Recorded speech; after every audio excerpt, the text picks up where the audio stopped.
Doug, always good to have you in the SAT studio, and this is the first time we have you in the SAT studio. So I hope this is not the last time, especially with this topic. Yeah. And again, Yeah. to say, a lot of times we think if we discuss things in a seminarial context, it should be very theologically driven and it should Yes. be theologically dense. And what we've discovered is a lot of people ask questions about church administration, Yes. help. It's usually the Yeah. outcry Yeah. from the other side. But maybe you can just start off by telling us exactly what you do for SATs, so the listeners can be familiar with what you're doing, and maybe translate that a little bit into how that flows into your ministry. Sure, with pleasure. Firstly, it's great to be here with you, Rudolph. Thank you. And my first opportunity in the media centre here as well. So yeah, I often get that question, what do you do? And typically people answer by way of a title or a role. And I prefer to answer it this way and say, I'm here to support the academics to enable them to do what they do best. So I'm in a support role on the operational side. And how does that tie in with my ministry? The second part of your question is, my ministry is obviously to serve the Lord, and this is one way that I serve the Lord. But the other way I serve the Lord is, in fact, as lead elder of the Chartwell Village Church. So I do that very much part-time and after hours, and I love the mix, and I guess that's maybe one of the reasons why I'm here. Yeah, sure. Well, let me start off with a scripture reading, and this is one that was actually posed in the questions, so the questions will always flow from that. Yeah. But one of the individuals that we asked said the following. He says, 1 Corinthians 12, 27, 28, and the scripture says, now you are the body of Christ and individual members of it. And God has appointed in the church first apostles, second prophets, third teachers, then miracles, then gifts of healing, and then hear this one, helping, administrating, and various kinds of tongues. Now, administration is never seen as a gift. And it was interesting because the student actually asked, well, when we look at administration as being a gift, does it mean that some people are proportioned with the gift of administration? Or can we say that administrators, they are made and not really necessarily born? What would you say to them? Yeah, in fact, before I went into the ministry, I was in business, and it's typically that nurture-nature debate, are leaders born or made? And I think similarly with this type of question, I'm sensing that that's the issue. And I think it's actually a combination of both. And the reason I say that is because I think we're each gifted by the Lord with something. And I think not only did He create us uniquely, but He's gifted us uniquely. And so that's the kind of born part. And I think it also links to the fact that God lays a passion on your heart. So what tends to happen is you have a bit of a gifting and you kind of nurture that. And so it improves. And so there's the nurture element. I mean, let me give you an example here. Is often you find children follow what their parents do. Now, why is that? There might be an element of DNA, which is the kind of born, but there's an element of nurturing where they're naturally following the example of the parents, and so they tend to follow in the footsteps. So I think in the church context, in the administration, there definitely are people who have a passion for it, and then you'll find others that just want to avoid it. And that kind of goes back to your opening question. It's kind of like there are people in SATs who, the operations, the administration, that's not their gifting. That's not what they want to do. They are born academics. They love the research. And that's kind of, I'm glad they're there because that's not my gifting. Yeah. What is church administration?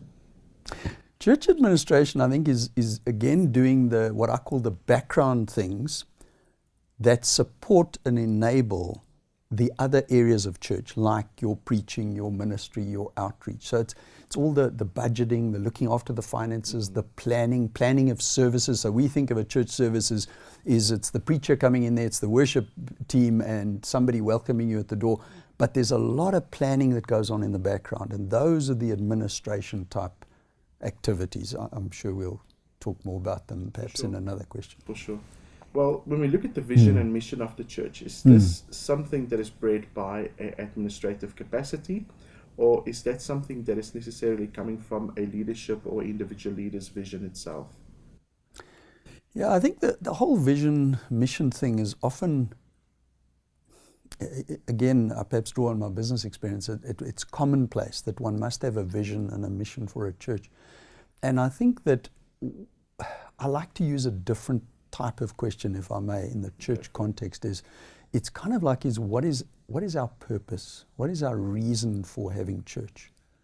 And I think that's the first question I would want to try and deal with. So if we ask that question, I think that is similar for all of us, for all churches, in that I think God put us here to get into a relationship with Him, to help draw others into a relationship with Him, and help grow them as disciples of Jesus into that ongoing relationship journey. And so that, in my mind, is the purpose of every church. But I think different churches have different foci, and that often comes from leadership. So leadership will say to you, and in fact, even in our church, we will coin the phrase that the lead elder is the custodian of the vision. Mm. And I think maybe if I were to interpret that wording, it would be, is ensure that we're listening to God, that you're true to His calling for this church body. So I find that different local churches have different focus. So some might be passionate about planting churches internationally. Others might be reaching out to local communities around there. Others might have a teaching focus, etc. So yeah, I think it emanates from leadership generally. Yeah. Sure. What's a constitution, and how does that relate to what we've just spoken about? What is a constitution? A constitution is effectively a legal document that I think it is useful for a church to have one. Why do I say that? Because one should register the church, and generally speaking, churches, in fact all churches, are going to deal with finance at some stage. So you should be having a bank account. Now, how are those linked? When you start going to a bank for a bank account, they're going to want to see the constitution.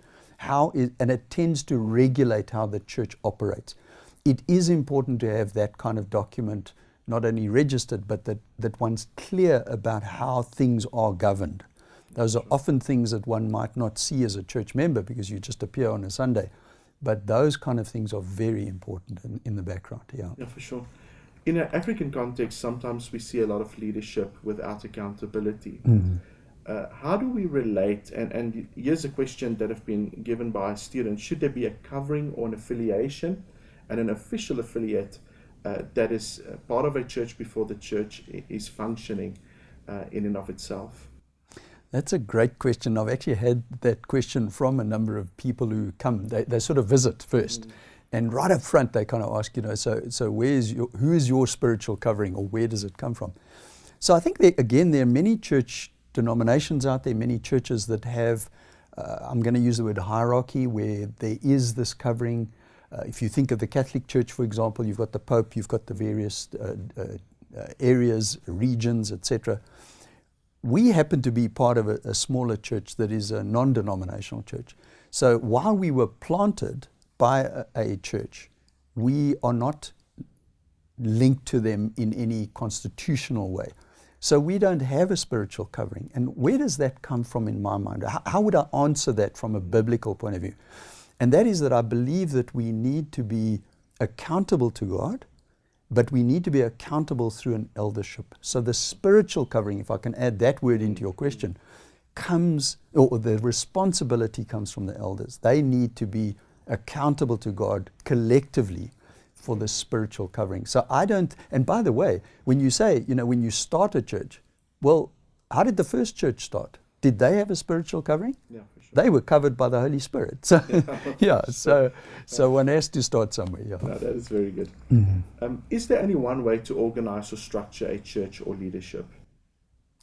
The short answer is no. I think you'll find many different ones, but I think what is important is, again, to go back to the Acts model, to go back to the Bible, and there they appointed elders. So I think if you have nothing else, you need to ensure that you have elders and a plurality of elders. What I mean by that is there's no one person that makes the decision. So I would steer away from hierarchy. I think leadership is biblical, but not hierarchy in that you've got many levels. So it's having, and the way we operate again is that the eldership make a collective decision. What I mean by plurality is it's not a vote. We look for consensus. Why do I say that? It's because God doesn't talk with a forked tongue. Yeah. So if you're hearing something differently to what I'm hearing in an eldership meeting, it's not God that's at fault here. It's one of us need to go back and pray some more. I laughed because in the East Rand there's a pastor, he always used to say to me, his church is deacon possessed. Yeah. But, leadership is very important. And something that obviously stems from leadership is different departments and different responsibilities. Yes. How do we structure departments within the church, especially when it comes to leadership and laity? How does that work? Yeah. Where do we start? I think a starting point would be is to see what your church is in a sense involved in by way of activity. Let's use an example: missions, outreach, worship, the preaching, etc. So what are those kind of needs that the church is dealing with? And to structure it perhaps around those needs. So when you use the word departments or teams, so we would have a deacon that looks after a particular, we call it God's pantry, which is like caring for families that are struggling. We've got somebody that heads up outreach. I believe everybody should be involved in outreach, but that's a kind of an area. We don't call it a department, but an area. We believe in a preaching team as opposed to just the pastor preachers. So again, somebody would look after that team. And so a church can have any one of those departments or teams depending on that particular need. So children's church, etc., etc. Yeah. Obviously, with all of these responsibilities come finances. Yeah. And one of the questions was, should a church register as a non-profit organization? Yeah, I think they should. Again, there's an important thing that you become legally connected with the law, in this case, South Africa. We happen to be doing this interview in a South African context. So I think that's important. And I think also it's important that we are reminded through that, your wording, non-profit organization, that we are not a business. Yeah. So what comes with an NPO, not necessarily behind your question, but is that you end up being defined as a non-tax-paying entity, which is a benefit. If you cross that border, that boundary, and you begin to be a profit-making entity, you could be in for tax. And I don't think that that's what a church should be doing.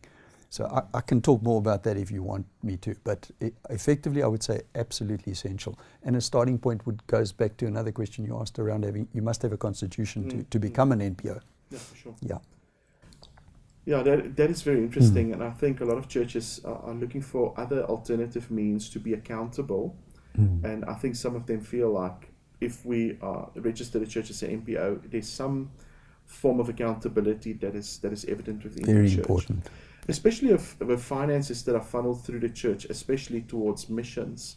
Should the church in and of themselves support just the church structure, or can they support outside missionary organizations from that church? Personally, I think it's very important to support beyond that. I think it's, again, it goes back to Acts 1 verse 8, that we need to be witnesses in Jerusalem, Samaria, and to the outer ends of the earth. So I think if we feel called to that we're not too insular, and particularly not insular just to the body of the church, but the local community being your Jerusalem, and beyond that to even internationally. I do believe, though, and it's not necessarily inherent in your question, but one of the philosophies we believe is that we need to have a relationship with those people whom we are supporting. So, it's not just a case of writing out the old proverbial check to some ministry overseas. Do we know what's going on there? Some churches plant churches internationally, and that's fantastic, but the relationship starts here and then they send them. Fabulous. Yeah, and I like the relational aspect that you highlight. I think that is very important. And so the question is, when we look at the relational aspect of elders and leaders within a church, what is their responsibility? Yeah, very important question. The first responsibility of the elders is spiritual oversight. I mean, the word elder is overseer. So it's again being accountable to the Lord for the flock that He's entrusted you with. He says to Peter, "Feed my sheep." So that's both looking after them to protect them spiritually. So again, other scriptures talk about, watch out for false prophets, watch out for the wolves. So there's a protection element against spiritual infiltration and deviation from God's word. So preaching and teaching is a critical issue. Even if not all the elders are necessarily preachers, they are absolutely would be involved in teaching, even if it's just input into a home group or a cell group or leading a home group. It's a very, very important role. And then I think just overall direction of the church, as in listening to the Lord. Their primary role is to listen to where God wants them to be taking that church. Yeah, and it's interesting because, sometimes I think you mentioned the plurality of the elders earlier. And I think what it means is consensus with the Holy Spirit, like you mentioned, and not necessarily consensus just with one another. Yeah. What is the when you look at the elders and leaders specifically, how often should they meet? How often should they be together to make these decisions, to build this coherency and to be together? What would you say is healthy fellowship amongst elders and leaders? It's interesting you added that word fellowship, because one of the things that we try to do is to alternate between the sort of, call it the business or the activity of the church and fellowship, but I'll come back to that. But to answer your question about frequency, I think it does often depend on the size of the church and how the church is structured. So I can perhaps just share some of our experience. We tend to have our business meeting once a month as elders. We don't have a separate, let's call it our deacons, because again, deacons is very biblical. They are our team leaders. They lead various ministries. They also meet monthly, and of course the elders are involved in that meeting. And then we meet alternatively. COVID-19 has put a bit of a break on meeting face-to-face, but we like to meet. The other meeting every 2 weeks would be a fellowship meeting, so that we get to know each other, because otherwise the business meeting could be very much running the church type of thing. And then we also meet every Friday morning as an eldership for prayer, specifically for prayer, listening to the Lord, praying for people, and however the Holy Spirit leads us. So it's flexible. My short answer is it's flexible. I don't think there's any rule to it, but keep in touch with each other. Keep your finger on the pulse of what's going on in the church. If you're able to do that, however frequently you meet, then that's workable for you. But perhaps the last word is, don't over-meet, because in our case, everybody is part-time. They're running full jobs. So if one comes in and you're coming at it from a full-time pastoral perspective, the full-time pastor might want to be meeting with their people more often, but keep in mind that the others are not full-time. Yeah, for sure. Yeah, and something else that was also mentioned that stems from this question of meeting.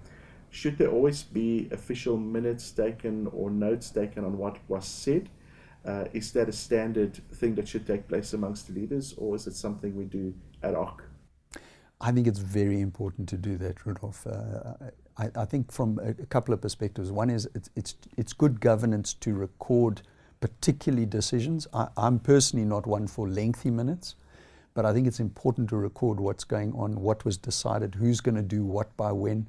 Why? Because we're called to work unto the Lord. We must do it well. And then just simply from a memory point of view, sometimes we might say, well, we discussed something 6 months ago, but what was it? And there's some clarity, because some people do move on, and so there's a record there. I think it's important. Yeah, for sure. Should there be a performance management process to measure what the church endeavored to do if that was really successful, like we see in the world? Wow, yeah, you're right. I mean, in the world, we would absolutely have a clear answer. In the church context, I think again, perhaps you might want to clarify whether you're talking about, are you measuring leadership's performance, or are you measuring the church member? To be honest with you, the question was just saying to measure effectiveness. Yeah. But I think you can speak to both. Maybe let's do that. How do we measure the effectiveness of the leadership, but also maybe if there was an endeavor to pursue missions, or like you said, an outpouring of finances to another ministry, how do we measure that success if that was the right decision? I want to start with the issue of where, if I go back to my original comment about the purpose of the church is ultimately it's to grow disciples. I've grappled with that because I can't find a hard metric. What I mean by hard metric is something that you can measure. You measure outputs, you measure numbers. So many churches measure the rands in the bank or dollars in the bank, and they measure attendance because we can see who's coming in through the door. Yeah. You can't measure how people grow as a disciple. But I don't think we must stop grappling with that. So I think what happens is you tend to look for fruit of the Spirit, fruits as in people's lives. So watch for the testimonies. And I think leadership needs to be watching for those things. So often in an elders meeting, we're small enough as a church to be able to do that. We will talk about people. We will say, amazing how Rudolph's growing, and look at him now, he's preaching, etc. And if not, if we say we're concerned about somebody, then we'd look to do something about it. So it's not a graph, but it is measured.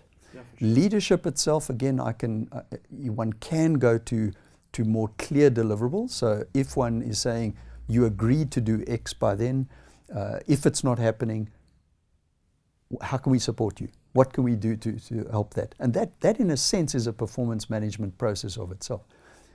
But I personally experienced the most fascinating performance management system once when I was being mentored as a young elder by my spiritual mentor. And I'll never forget, we went to a retreat, and he said, I want you to take the Timothy and Titus passage on eldership, and I want you each to find a rock out in the sunshine. It was a beautiful spring day. And he said, I want you to read those passages and prayerfully ask the Lord to evaluate how you're doing as an elder. It was the best performance management review I ever had. Yeah, I believe it. So those are just some thoughts. Yeah, I like what you're saying. I think it was Dallas Willard that mentioned, and he said, we should stop counting numbers and we should start, weighing people. Yeah. And look at the fruit, like you just mentioned. Should the pastor be the only person in church working with the finances? A definite no.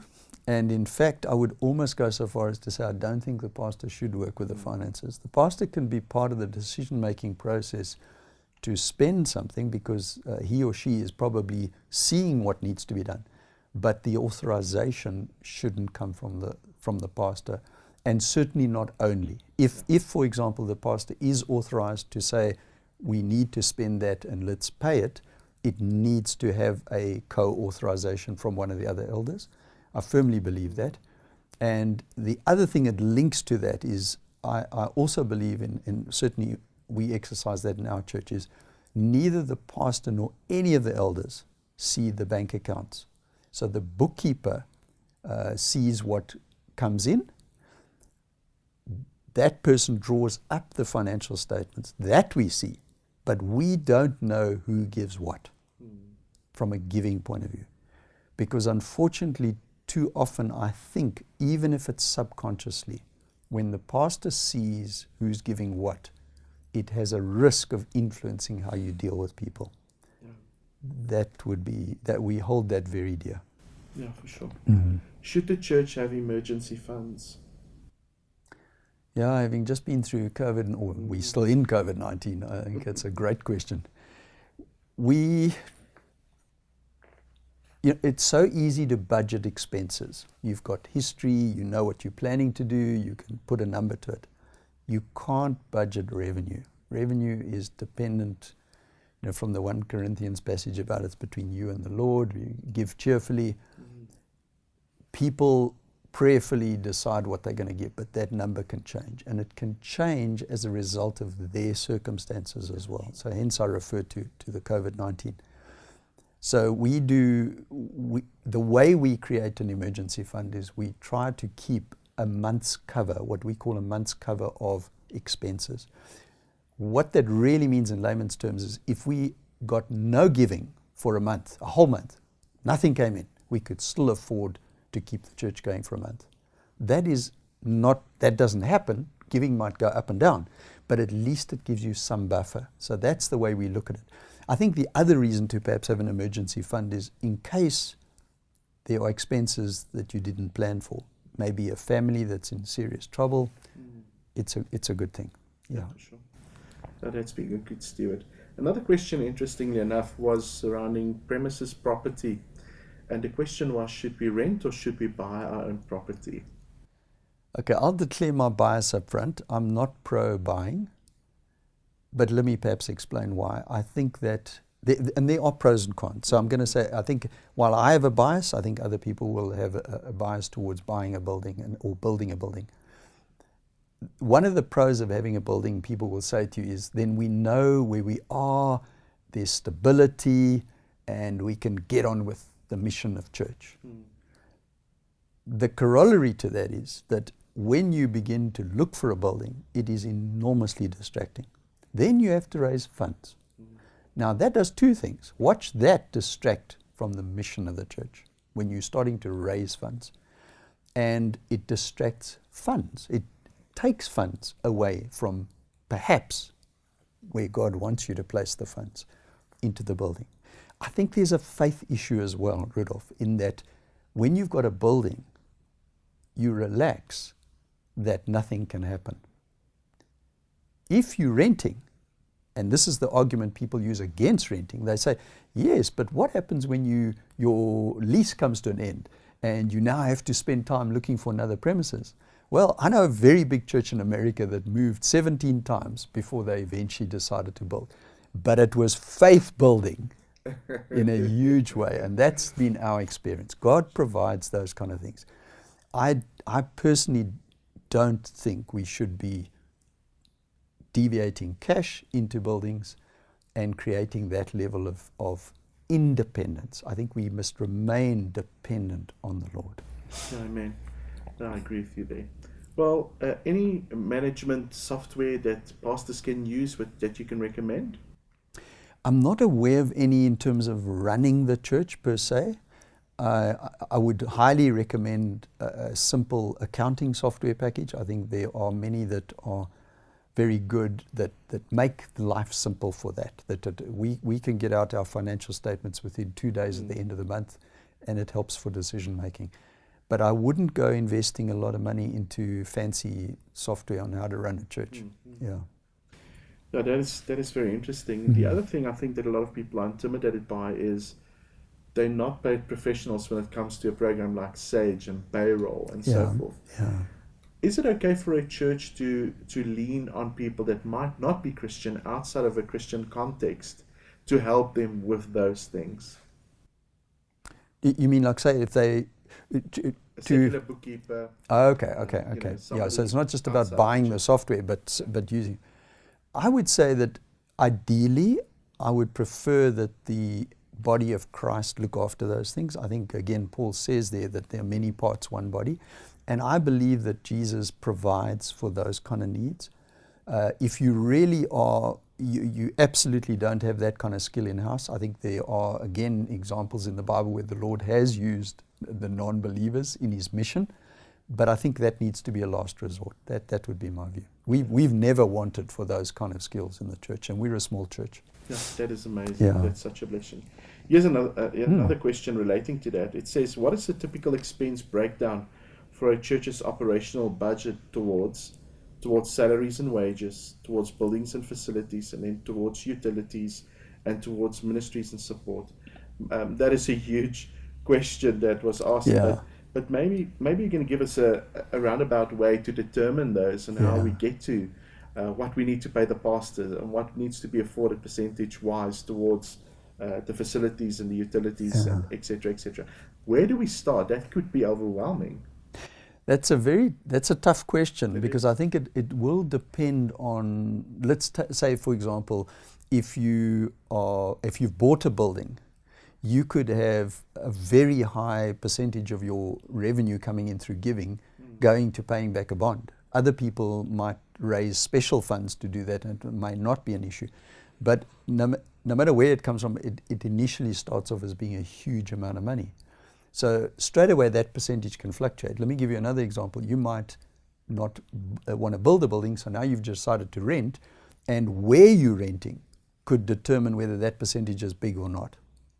Let's go to the radical extent is we were renting a particular premises. COVID came along. Miraculously, we were on a month-to-month lease, and we were wanting to be an Acts 2 church and operate out of homes. So we gave the landlord the last month's notice, and we said goodbye to the rent. One of the things that was prompting us to do that was not only to be an Acts 2 church, but we were concerned about the high percentage going to rent. We wanted that money, we believed, the Lord was saying, that money must go into mission, to outreach. And so I think it starts with the kind of decisions you make. It's like one person once said is, how you structure your building will determine how you do church. So the critical answer to that question is not going to be an easy one of it's this percentage or that percentage. It's about your decision making. The same thing with the pastor. If you decide that you're going to pay your pastor, now, is he full-time? Is he half-time? Is he part-time? If he's full-time, that's going to be a big expense, especially for a small church. We took a decision to move intentionally to having a pastor who tent makes, like Paul did. So that percentage is 0. So it can range from a very big percentage to a very small percentage. So short answer, go back to listening to the Lord, making the right decisions, and the percentages will work themselves out. Yeah, very good. And I think it will also differ from church to church. Definitely, Context to context. definitely. I've got a pastor friend, he's got a church in a casino. Right. And so they said they looked at facilities and they found this facility in a casino. Yeah. And he said, you cannot believe the how many people frowned upon them for moving into a casino and having a church in a casino. But he said, you cannot believe the amount of people walking in after a huge loss into the church saying help. But you know, a lot of people felt that the money that was spent towards the facility is going into a secular world's pocket and the gambling industry, etc., etc. And that was where majority of the criticism came from. How much should a pastor earn? I guess that also varies from church to church. You know, I'm sure there are I know there are mega churches out there who pay their pastors significant amounts. I don't know what they are. And then there, as I mentioned earlier, there are churches who are small and decide to have pastors who tent make, and it costs them nothing.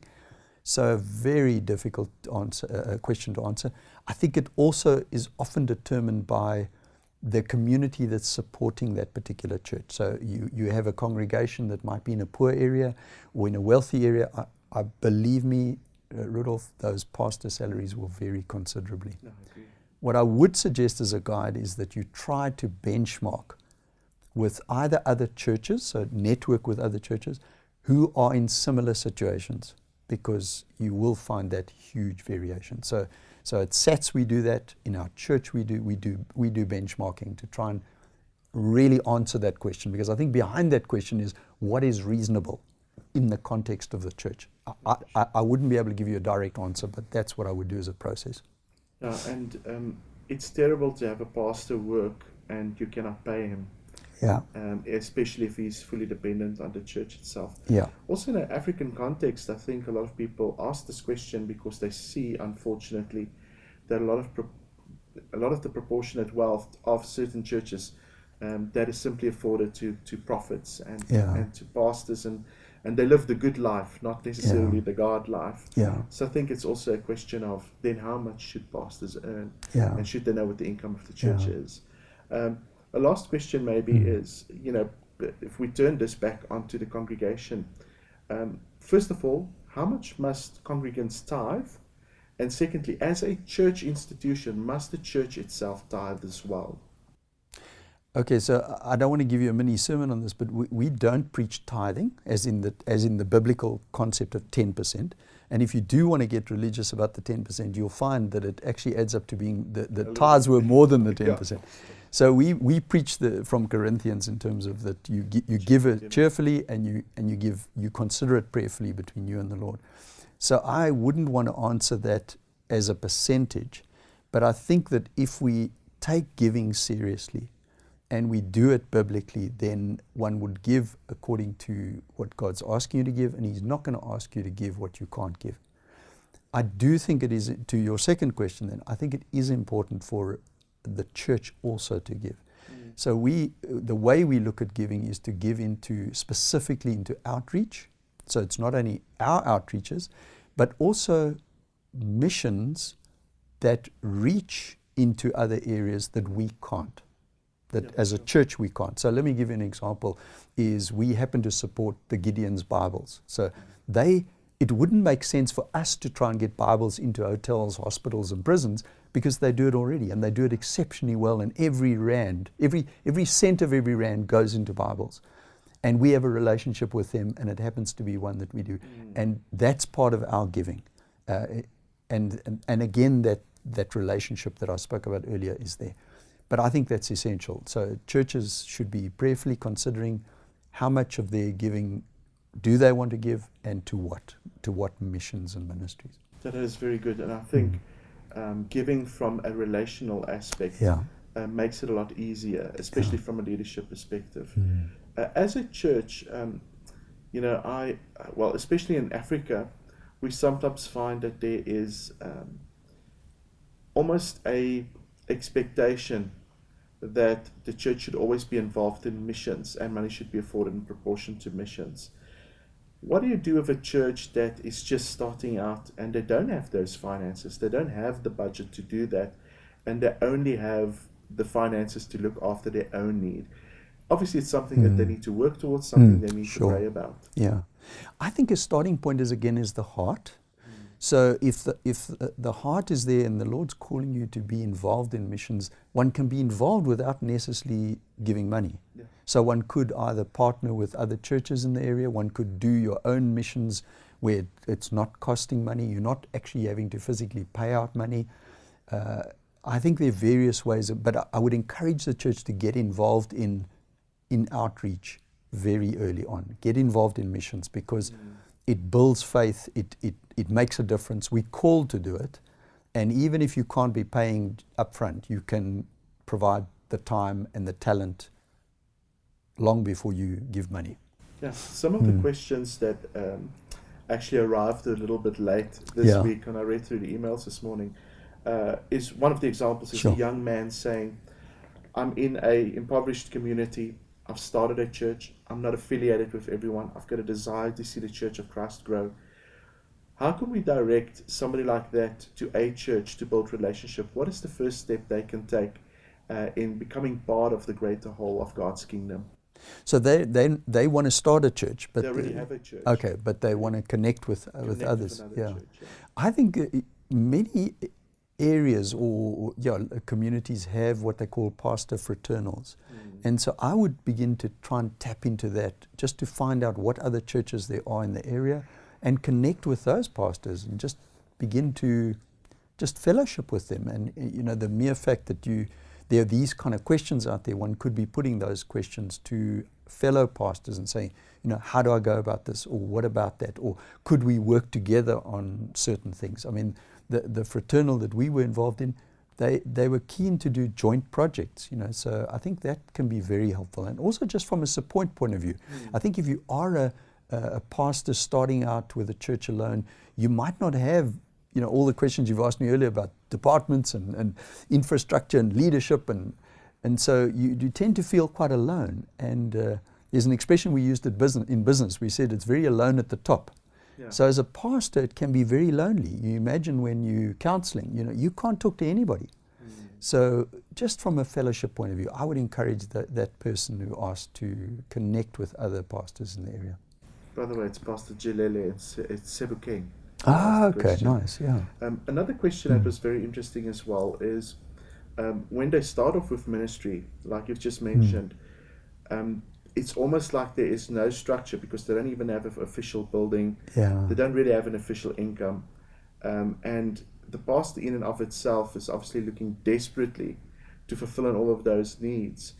But, in a way, sometimes people can turn to other ministries expecting support and not getting what they've expected. What do these pastors do if their needs are not met? Do they still stay in relationship, or do they pursue another ministry and saying, we're going to pursue another ministry until we get what we want? Or is it rather submitting and praying to God and just depending, or not voicing really your need? How will you tell them to go and work? Yeah, I think again, when we pray to the Lord, and sometimes we kind of expect the answer clearly, and it doesn't always come that way. And it's that tension between tenaciously keeping going, believing that this is where God wants you to go, as opposed to he might be saying, look, the reason that this door is not opening is because it might not be the right timing. Yeah, sure. It's a very, very difficult question. I think that somebody once said to me that if your church as in Jesus' church, but if the church is going to succeed, God will make it succeed if it's meant to happen. And so I think at the end of the day, there is a combination of persistence and trusting in the Lord, but also listening to, if the doors are not opening, then maybe it is time to say, is there a slight deviation in the journey? Because sometimes we want to take not the shortcut, but the path going forward, and God's got a detour planned, and maybe we need to be open to that. So I wouldn't want to prescribe a hard and fast rule, but just to be sensitive to the Lord's leading. Yeah. That's excellent advice. Another question that popped up this morning, which was sent a little bit late, but it's the question on fathers and sons, spiritual fathers, Yes. spiritual sonship in church. Is this an administrative task? Is it something the church should have inevitably as part of its DNA? Or is this something that is not always taking place in all of the churches? Rudolph, are you alluding to sort of mentoring from a spiritual point of view? Yeah. Well, it's very biblical. I mean, Paul and Timothy is an example that comes to mind. I think, though, that what I wouldn't... So I would definitely recommend that, because I think that's our part of going back to purpose, is to disciple people. But I don't think one must engineer that. So if you're thinking in terms of a spiritual father-son thing, I wouldn't try and say, Rudolph, you need to be so-and-so's spiritual father, and my word, engineer that, but encourage it. So we constantly are preaching around that. We encouraging people through announcements saying, look for somebody that you can disciple prayerfully, and look for a discipler. So generally what we encourage is that the disciplee somebody would come to you and say, Rudolph, I'd really like you to disciple me. They would see that you are the kind of person that they can connect with from a relationship point of view, from a chemistry point of view, and then you having prayerfully considered it might be an amazing godly event, because you've been praying to the Lord saying, please bring me a disciplee. And here comes Doug along and asks you. And that's what works. Then you know God's in it. But we have to be constantly challenging people to do it. But why? Because it takes time, it takes responsibility. And then I want to add to, I don't know that it is a father, and I'm going to use the word, if the camera can pick up, sort of father-son.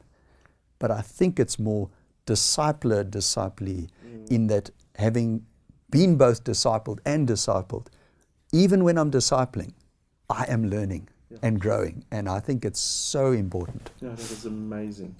Well, Doug, thank you so much for spending time with us today. You're welcome. It's been great. The questions, in actual fact, was quite varied.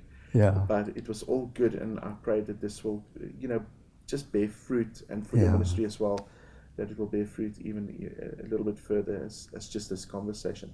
But thank you so much. Hopefully this is not the last time we throw a few hot potatoes your way. And maybe we'll look a little bit more at the actual inner workings of administration and the administrative task, if they pose those questions. But we will definitely stay connected. Thank you so much for your time, and thank you so much for coming. Thanks, Rudolph. It's a pleasure. Thanks.